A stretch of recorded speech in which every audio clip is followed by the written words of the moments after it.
All right, so 18 says minor axis with length 4. So that's your 4B. 2B, not 4B. 2B would equal 4, so B is equal to 2. And then it says foci at -5 and +5. So -5, +5 are my foci, which tells me 3 things. 1 is it's horizontal. 2, my center would be halfway between these, so my center's at 0, 0. 3, C is 5. So now I've got, if it's horizontal, I know that the X gets the A. Center at 0, 0, I know I don't have an H or a K. So C squared equals A squared minus B squared. 5 squared would equal A squared minus 2 squared, 25. And then 29 equals A squared. So now I've got X squared over 29 plus Y squared over B squared. B was 2, so 4 equals 1. I subtracted the 4 for some reason, so. Okay. Got you. Other questions on ellipses before we get into hyperbolas? All right.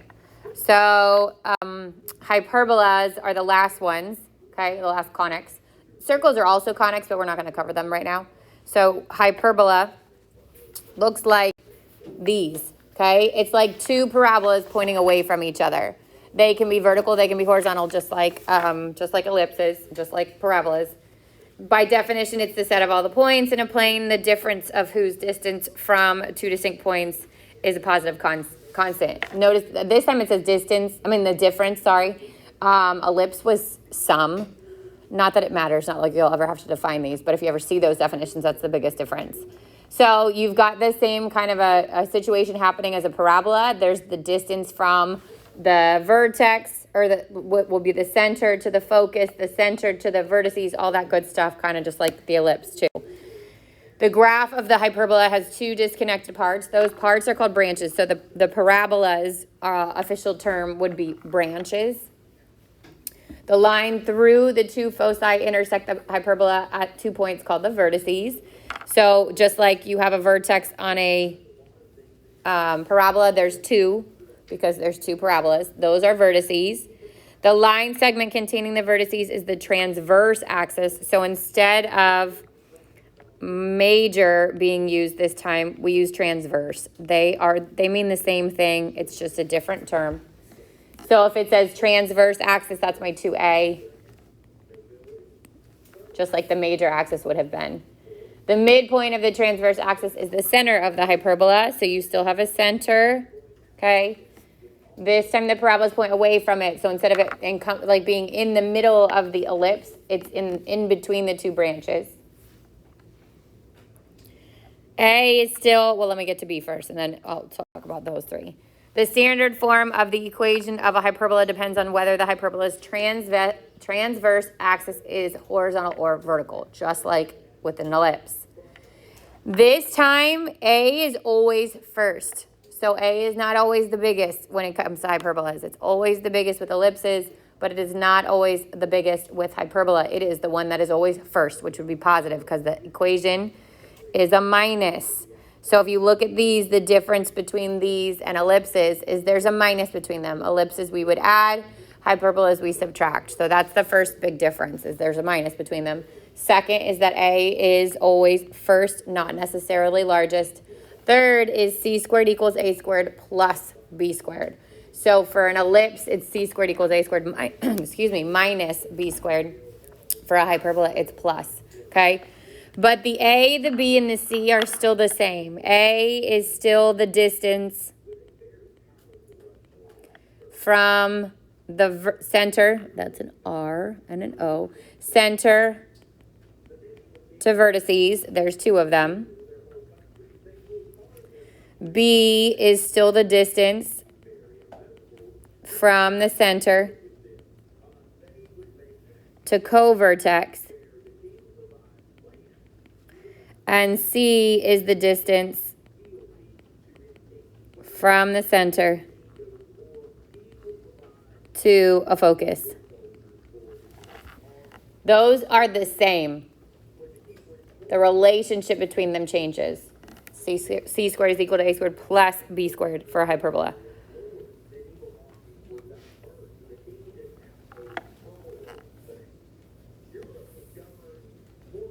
So all of these diagrams are for a hyperbola with a center at 0, 0. We're going to do the same thing we did with ellipses. We'll start with it at 0, 0, and then we'll move it off of 0, 0.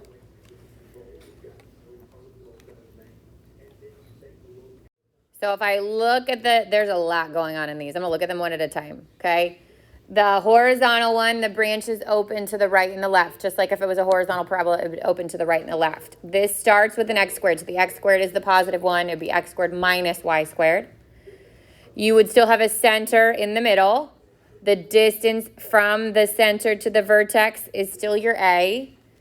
Then the distance from the center to the b, or the co-vertex, goes the opposite direction. And then the focus would be center to C. That's where the focus would be. The focus lies inside your scoop, just like with your parabola. So the focus should be further away from the center than the vertex. It's the opposite for an ellipse, okay? These lines tell you how wide or narrow to make your branches. Those are asymptotes. So we're going to learn how to graph those asymptotes. We're going to make like that little box, that little blue rectangular shape. And that's going to tell us how wide to make our branches. So you'd go on a horizontal, right and left your A, up and down your B, make a box connecting those 4 points. And then you would draw your asymptotes and point your curves to the right and left. If it's vertical, and I would know it's vertical because the Y is the positive one, right? Or the Y is first. Still the same thing. I'd find my center. I'd go up and down the vertices this time. I'd go right and left the co-vertices, and I'd go up and down the foci. I would make that little box using my A's and B's, and then I would draw my asymptotes. And then the branches point up and down because it's vertical. So this transverse axis, remember that's your 2A, that's like a major axis. The conjugate axis is 2B, that would be like a minor axis. So we use transverse and conjugate instead of major and minor. They mean the same thing, so.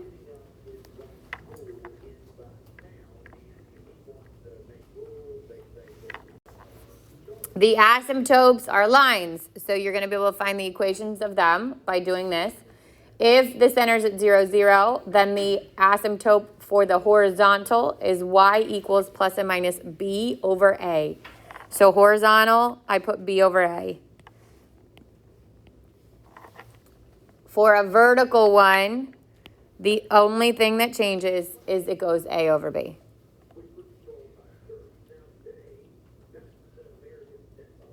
So you can use the box, which I would recommend. Like we're going to learn how to draw it with the box. I think it's easier, but you could also just plot those two lines because you're going to be able to get that into, that's slope-intercept form. You could just plot those two lines. All right, so this one says, find the center, the vertices, the foci, and the asymptotes and graph it. What's the very first thing you should notice about this? It's not equal to 1, so our first step is to divide everything by 16. And I'd get x squared over 4 minus y squared over 16 equals 1. Now I've got an equation of a hyperbola in standard form. I know it's a hyperbola because there's a minus between. What else can you tell me based off just that equation? Good. It's horizontal because the x comes first. Anything else? Where's my center? Good. There's nothing adding or subtracting from the h or from the x or the y. So the center's at 0, 0. What's a squared? 4, so a is 2. What's b squared? Good, so b is 4. Before I even graph this, I can find my c, right? C squared equals a squared plus b squared. So c squared would equal 4 plus 16. C is the square root of 20. When I graph that, I'm going to approximate it. It's in between 4 and 5, so I can make it like a 4.5.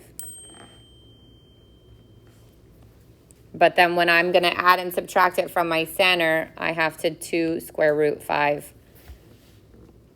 That would be 4 times 5, 2 and 2, which is 2 root 5.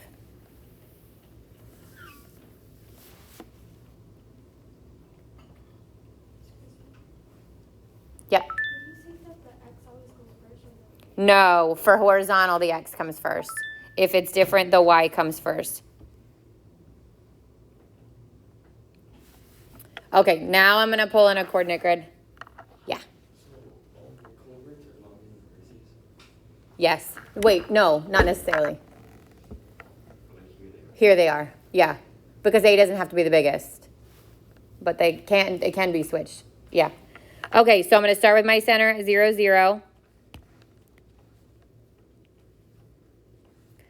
I'm going to go, because it's horizontal, I'm going right and left the A, and the A is 2. So I'm going to go here, and those are my vertices. So if I want to write them, I can totally do that right now. Vertices are at negative 2, 0, and 2, 0. Or plus and minus 2, 0 is how you could write it. Then I want to go up and down B, which was 4. And that's the co-vertice. 0, 4, 0, negative 4. Yep. For hyperbolas, it's the opposite of what we did for parabolas and ellipses. Like with the major and minor axis, we switch them. The size does not matter, it's the order that matters. So if the x comes first, you're taking the A and you're going right and left with it, and the B up and down. If the y comes first, you're taking the A and you're going up and down with it, and the B right and left.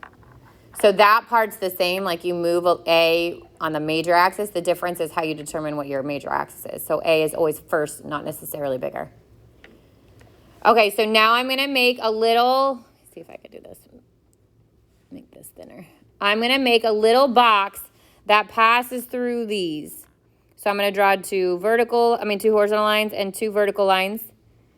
There's my rectangular box connecting them. And then I draw my asymptotes through the corners of this box.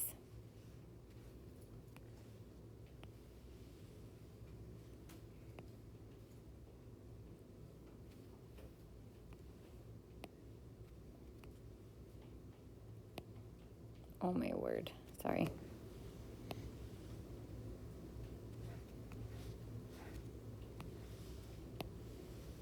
So much easier to do in Notability. Okay, but you get the point.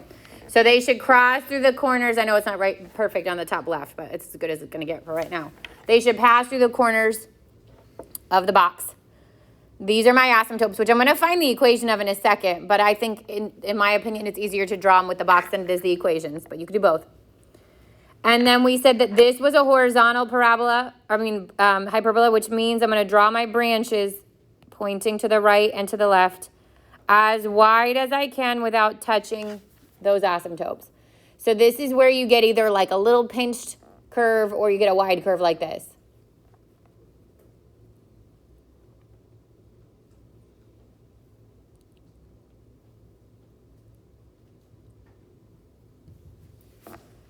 So the equations for my asymptotes, this is vertical, so it's A over B. It's y equals plus and minus A over bx. So it would be y equals, this is horizontal. So it's B over A. So it would be y equals plus and minus my B, which was 4, over the A, which is 2. And I get y equals plus and minus 2x.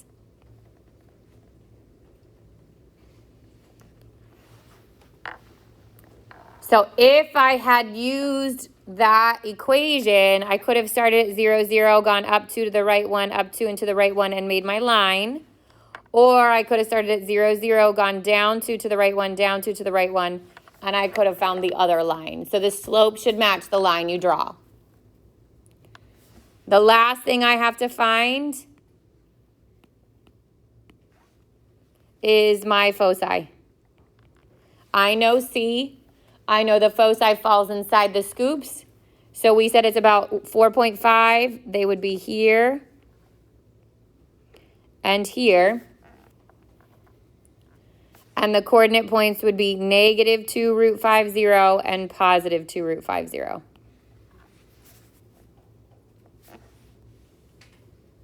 So it wants all that information: center, vertices, covertices, asymptotes, and foci.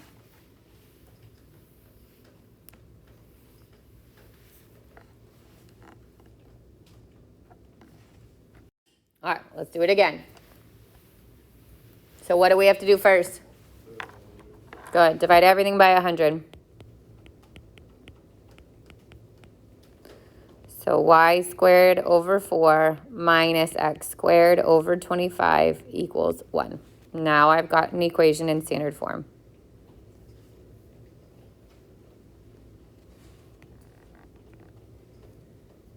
Tell me what you know. Good. This time it's vertical. What else do we know? Good. Center's at 0, 0. What else? Good. A squared is 4, so A is 2. B squared is 25. B is 5.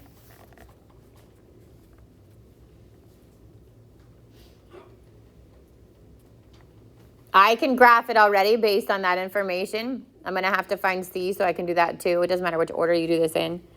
C squared would equal A squared plus B squared, so C squared is 29. C would equal the square root of 29, which is in between root 25 and root 36, so this could be like a 5.5.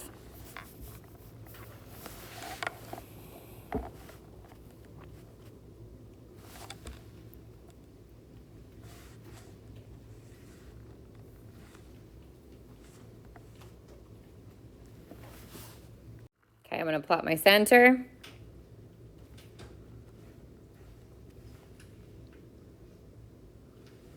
I'm going to go right and left, no, vertical. So I'm going to go up and down the A. So I'm going up and down 2.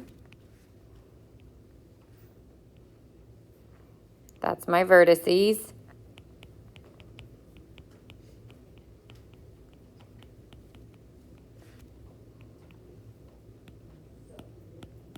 I'm going to go left and right.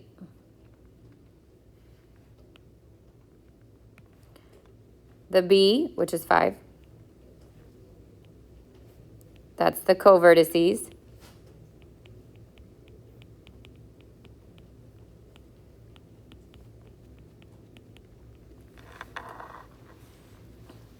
I'm going to draw the little box.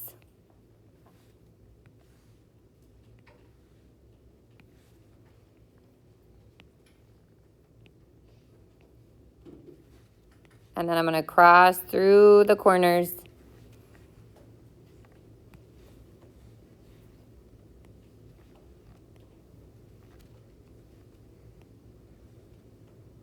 So on Notability, you can even make these dashed if you want.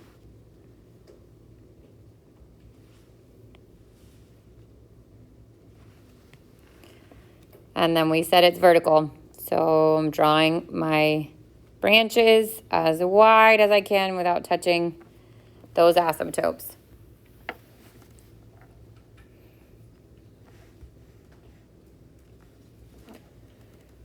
My foci are on the vertical, up and down, so like 5.5.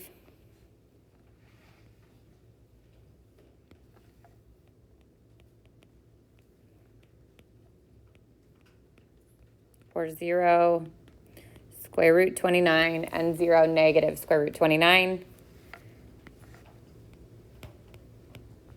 And then the asymptotes, y equals plus and minus. This time it's vertical, so a over bx, y would equal plus and minus 2 over 5.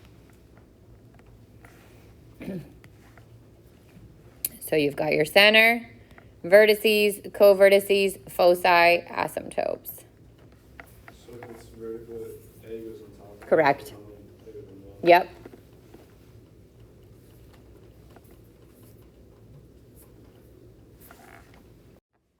All right, then what happens if we shift our center? So the center is no longer at 0, 0. Honestly, it looks a lot scarier than it is. All that changes is your starting point. So you're going to find your center, and then you plot that point, and then you still do everything else the same. You count right and left, up and down, whatever direction you're supposed to go for your major or your minor axis or your transverse and your conjugate. Okay, and then you draw yourself your hyperbolas. Everything else is the same except for where you start from. That's it. So you'll know you have a center that's not at 0, just like you did with the ellipse. There will be something adding or subtracted inside parentheses with the variables, right? So if it's with the h, that's your, if it's with the x, that's your h. If it's with the y, it's your k. It's still the same where if it's an x first, it's horizontal. If it's a y first, it's vertical. All that stays the same. A stays the same, B stays, like all of it's the same. The only thing that's different is where you're going to start from, wherever that center is. And the asymptote. The equations for the asymptote change to reflect that center. So it's y equals k plus and minus. If it's vertical, or if it's horizontal, that's what's here first. If it's horizontal, it's still b over a, and then it's x minus h.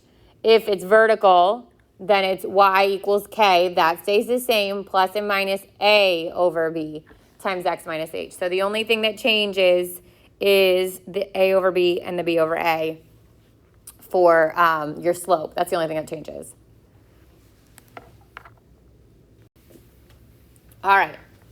So this one's already said equal to 1. If it wasn't, that would be step 1. Tell me what you know about this hyperbola. Okay, vertical and good. Center. Switch it though. -3, -2. So always what follows the x, then always what follows the y. What else do you know? Good. So A would be 3 and good. B is 2. C squared would equal A squared plus B squared. C squared would equal 13. C would equal the square root of 13. And we're going to approximate that to be in between root 9 and root 16. So like a 3.5.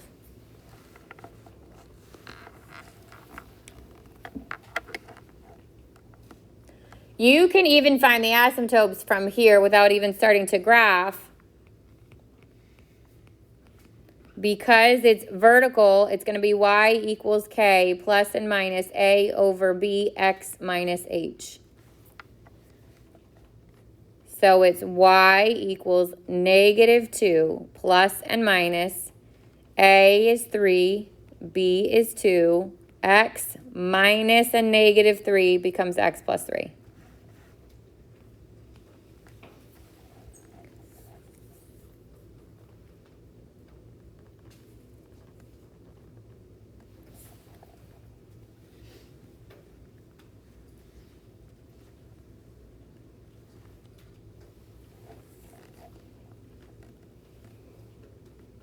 So then I go to my graph.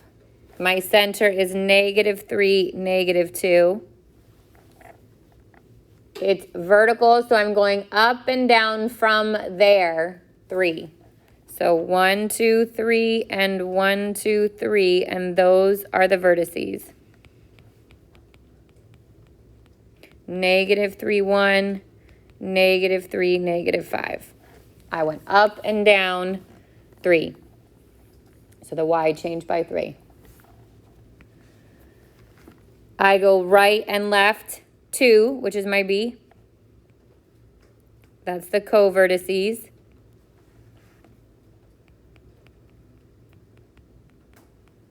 So now my x changes. -5, -2, and -3, -2.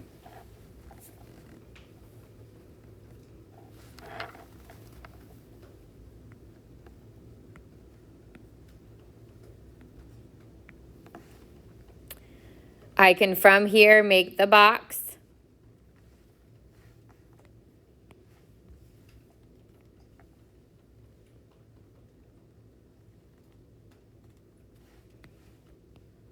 And then I want to cross through these corners.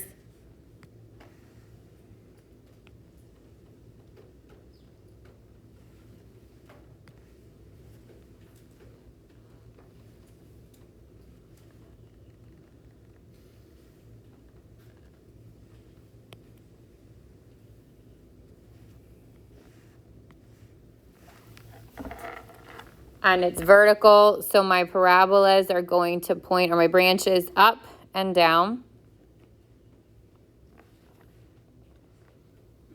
Yeah. Would the covertices be -1, -2?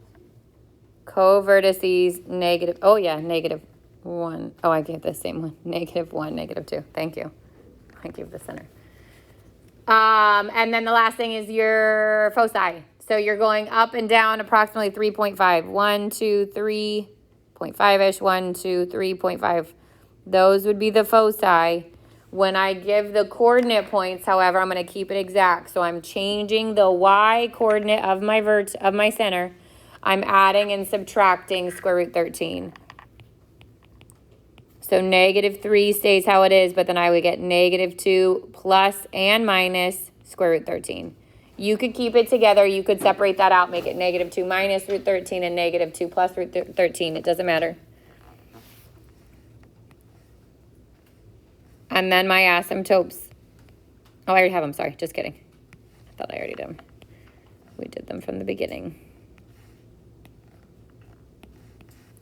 So center, asymptotes, vertices, co-vertices, and foci.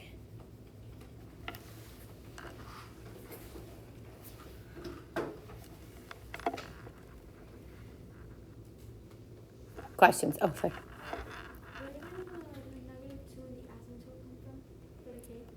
The K comes from the coordinate, the y coordinate of your center. So because it's just K, we don't change the sign on it in the asymptote equation. You change the sign on the H, but not the K.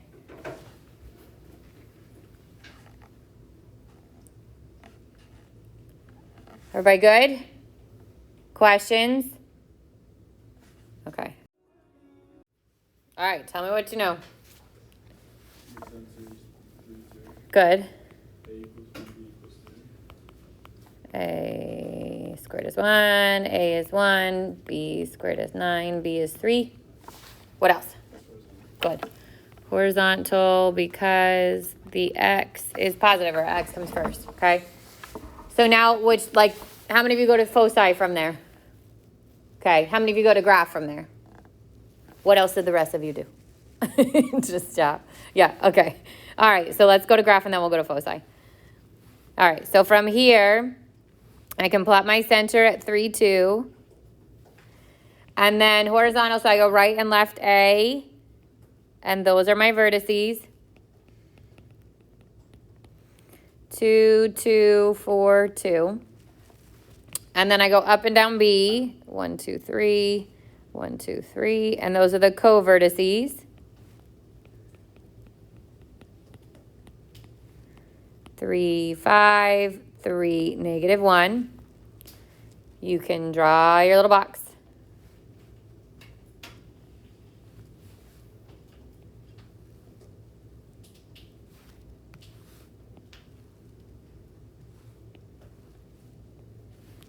And then have your asymptotes go through the corners.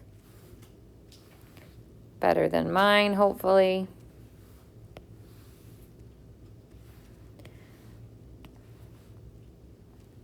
Horizontal, so the scoops or the branches are going right and left.